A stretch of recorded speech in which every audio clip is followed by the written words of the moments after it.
Hello guys, this is Pranit. You are watching me on Lawpatra YouTube channel. For more interesting videos, please do subscribe to the channel and hit the bell icon for more interesting updates regarding the different kinds of law.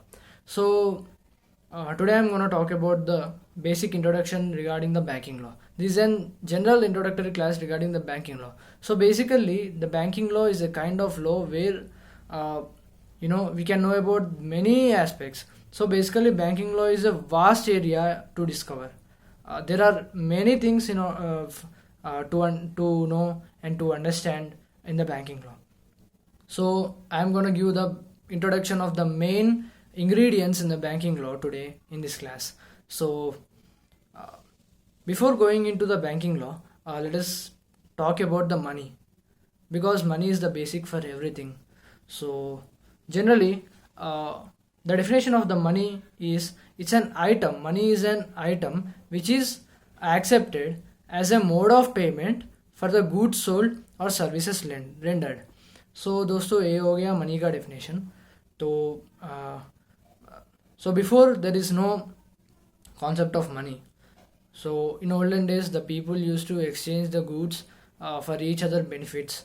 So that is known as the barter system. On those days there is barter system in the economy.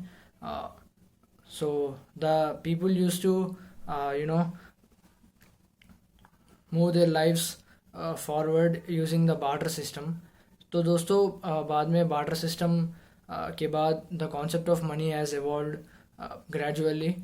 So money had taken into the another phase of an world's economy.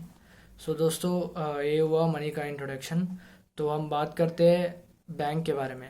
So generally bank का definition ये हो गया कि bank is an financial institution bank is an financial institution which renders the financial services, or simply it accepts the deposits and lend the loan. So these are the primary functions of a bank. Lending and accepting of deposits है दोनों bank का primary functions है friends. तो इसके बारे में हम और बात करेंगे उसके बाद. तो अब हम बात करते हैं evolution of banking. So the first important concept in the banking law is an history and evolution of banking. So history of banking, so the term bank has derived from the term bank, banque, which is Greek word that means a bench.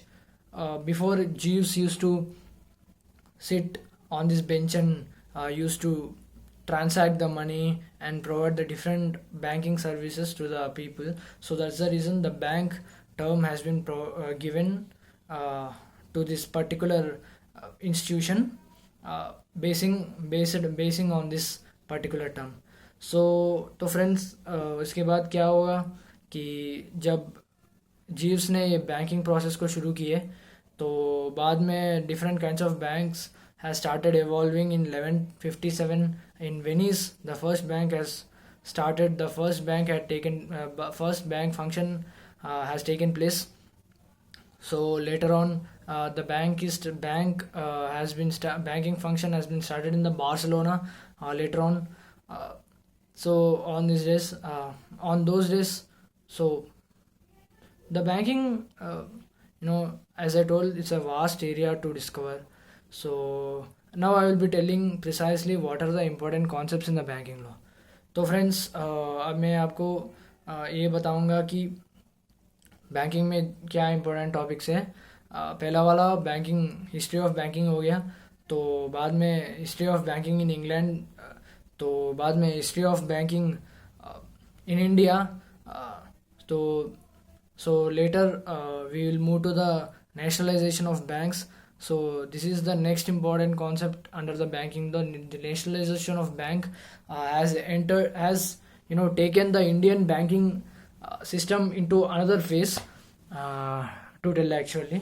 So इसके बाद banking nationalisation के बाद हम बात करते हैं banking law में हम बात करने हैं बैंक एंड कस्टमर सर्विसेज के बारे में.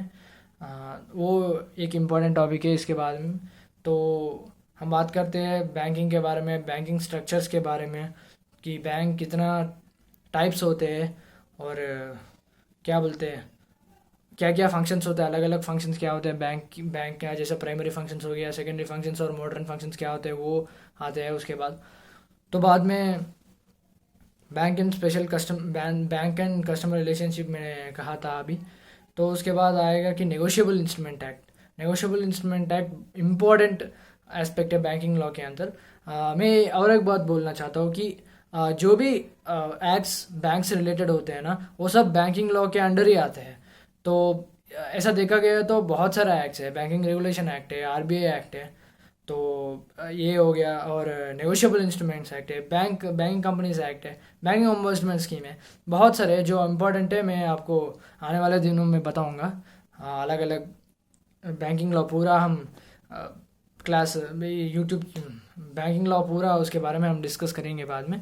तो ये हुआ दोस्तों। इसके बाद हमें एडवांस लोन्स एंड एडवांसेस बहुत इंपॉर्टेंट है बैंकिंग लॉ में। लोन्स एंड एडवांसेस में क्या बोलते हैं, प्रिंसिपल्स ऑफ गुड लेंडिंग होते हैं, ये सब लेंडिंग के बारे में बैंकिंग जानने का बहुत ज़रूरी है। ये बहुत इंपॉर्टेंट टॉपिक है बैंकिंग लॉ में। तो उसके बाद हम बात करेंगे तो मॉडर्न फंक्शंस ऑफ बैंकिंग के बारे में, ये यूपीआई, ये सब मॉडर्न फंक्शंस अभी इवॉल्व हुआ है, उसके बारे में जानना बहुत ज़रूरी है। और हम आरबीआई के बारे में थोड़ा जानकारी लेंगे। आरबीआई एक्ट के बारे में उतना जानने का ज़रूरत नहीं है, पर थोड़ा जानकारी तो हमें देखना पड़ेगा उसके बारे में थोड़ा, तो वो भी हम कर लेंगे आने वाले दिनों में। तो RBI act is one of the important act actually which has evolved. As I told you, the nationalization has taken into the another phase of Indian banking. As well, the first step to the a golden phase of Indian banking can be considered as an RBI because of an RBI Act. हम RBI Act को क्या बोलते हैं, एक base जैसा देख सकते हैं, एक बेस जैसा मान सकते हैं कि इंडियन बैंकिंग एरा में। तो ये हो गया। तो मेनली यही चीज़ें इंपॉर्टेंट है बैंकिंग लॉ में, यही डिस्कस करते हैं पूरा हम बैंकिंग लॉ के बारे में। इतना जानकारी हमें है तो पूरा बैंकिंग लॉ के बारे में हमें मैक्सिमम पता ही होगा अगर इन चीज़ों के जानकारी हमारे पास है तो फ्रेंड्स, यही है basic overview of banking law. तो आने वाले दिनों में हम इसके बारे में डीपली डिस्कस करेंगे। Thank you.